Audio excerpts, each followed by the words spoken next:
back with a part 2 of the foam rolling video that I released earlier. I had a couple people ask if I could demonstrate a little bit more of the in-use aspects of the foam rollers versus just what different types of foam rollers you can buy. So I am going to do that. So let's start off with our calf. So see, I don't know if you can see this very well, but so you've got two parts of your calf muscle. You've got your gastrocnemius, which is up here more. This is the ball, the big ball that you can see often on guys, sometimes ladies too. It just really depends on their specific body type. And then lower down you've got the soleus. Now, they do overlap, so you can't just say this is the gastrocnemius and this is the soleus, but those are the general areas and they overlap. So when you're rolling, I'm going to get the sideways view.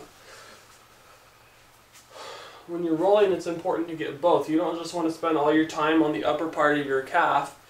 You want to get the entire area. Now you can roll the entire area all at once, or you can spend some time, especially if you have this particular area that's bugging you a lot, you can just spend some time maybe doing 3 inches or so of movement on the affected area.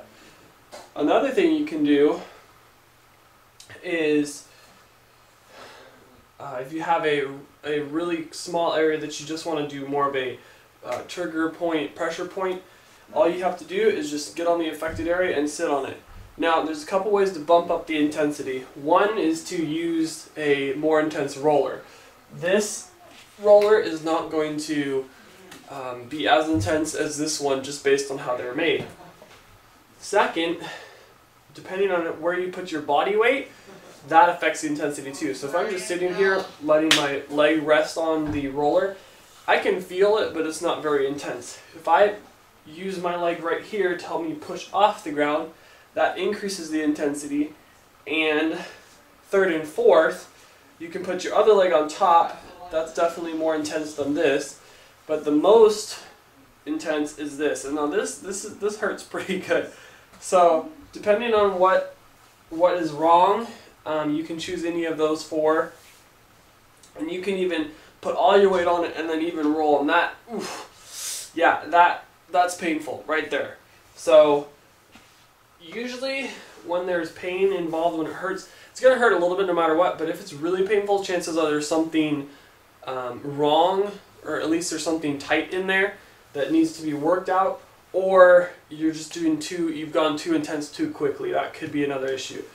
So moving on, we've got our hamstring. Now I wouldn't necessarily use this to roll out my hamstring. I could, and yeah, I feel like it's rolling out, but the problem is it's so low to the ground that the rest of my leg and my glutes are rubbing on the ground. So I tend to go for a roller that's a little higher off so I can get up and roll it.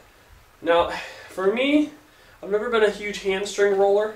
I can actually kind of feel it once I get to the top where the hamstring and glutes meet, but I've never been a huge hamstring roller. So depending on what your issue is, if you have a hamstring issue, this might work really well for you. On my day-to-day rolling stretching routine, I don't do this one too much, but that's how you would do it. Glutes are difficult. You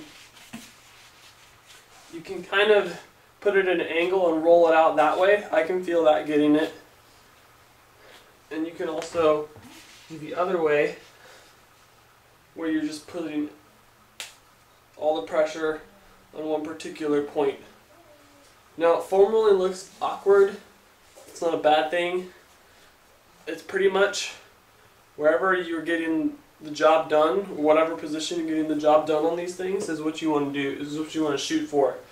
Because this roller position might work for somebody else, but this one, tilting the foot, changing the angle of pressure, will work for someone else. So it's really whatever position you need to use to get the job done is what you want to go for.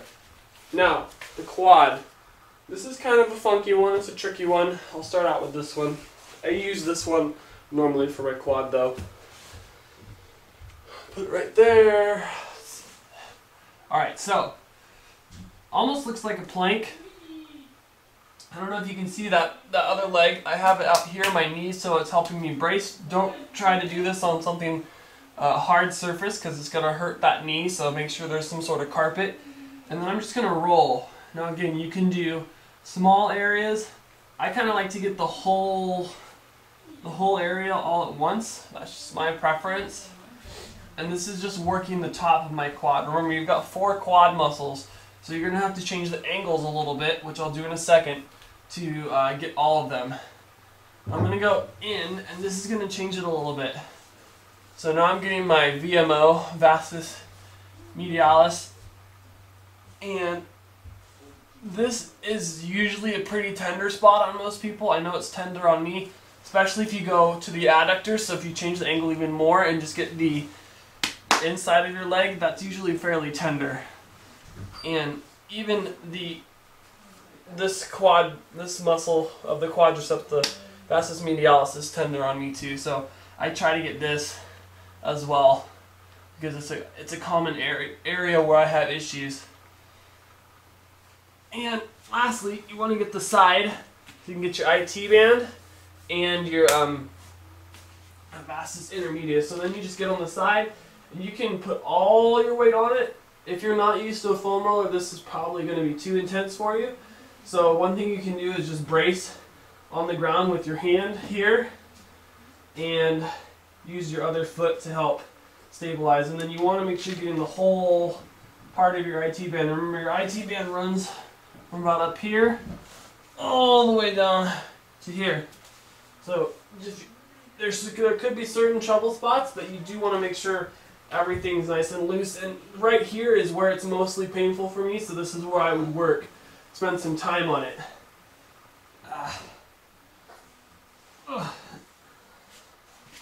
So in terms of the amount of time you want to spend on these things, I believe I mentioned this in the previous video, but 30 to 60 seconds per area is a reasonable amount of time.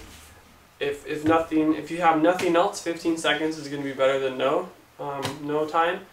But you do want to spend a little bit of time rolling out. I mean, if you think about it, it is essentially a massage, and most massages are a minimum of 30 minutes up to an hour. So, and that's because they spend time on each body part or on each muscle, etc. So, again, pick your poison. Just kidding. Pick your tool, and realize that there are more intense versions of foam rollers. So, figure out what works for you. And now let's move on to the upper body. Now, I will actually roll out my forearms. It's very difficult to roll this side of my forearm, but I do roll out my pronator side. So, to do that, I get down on the ground, and I just put the roller here, and then I just roll up and down. And this helps loosen up my forearms. It just really depends, again, where your affected area is that you're going to roll. But this is how I roll my forearms out. Shoulders. Actually, no. Triceps. So I would use this for the triceps. Put my elbow up and just work on it right there. I'm not really tight right here at the moment, but straightening out the arm makes it more intense. Bending it, less intense. So, yeah, gets me right there. And then again, change the angle, see how that affects the intensity. Whew. Latissimus dorsi, this muscle right here, this is your lats, this is part of your lats. You can go in and roll that out if you happen to be tight right there. So again, figuring out what position allows me to roll out that particular muscle group, and then start experimenting with it, see what works. Oh. And you can kind of get your shoulders a little bit. Just get on the side, just roll up and down, up and down. Change the angle, get a little bit more posterior. And this is why I have two different types of foam rollers. I wouldn't be doing these with this one. The forearm, yes, but the other two, it's not the type of roller you really want. It's really hard, and this one's a little more forgiving. So I would recommend something like this for the upper body, since you're a little bit more delicate on the upper body than on the lower body. The back. I know I demonstrated this in the other video, but it can't hurt to do it twice. So just place the roller where you need it, and then just work on that particular area of the spine. If your vertebrae start popping a little bit, it's no big deal. Probably loosening up some things that need to be loosened up. Remember, you don't want to just kind of have your arms hanging.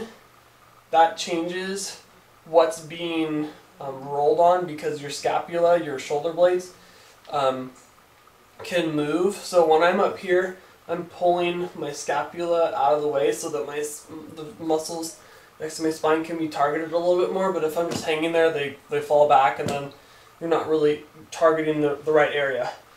So then you move a little bit farther up. You can kind of actually get your traps a little bit here, just based on your arm movement. And oftentimes, I'll just kind of sit, and even getting one edge of the roller in between my spine and scapula, so that I'm getting my rhomboids, which are muscles that aid in scapular retraction. And then I'll just kind of sit there, hopefully there it is, getting a tight muscle group right there. Yeah, that hits it. Oh.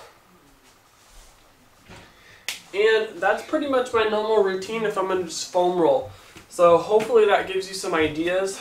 Again, if you ever have questions, please feel free to comment or message me via my different communication mediums. And thanks for watching, and I'll see you guys next time. Thanks.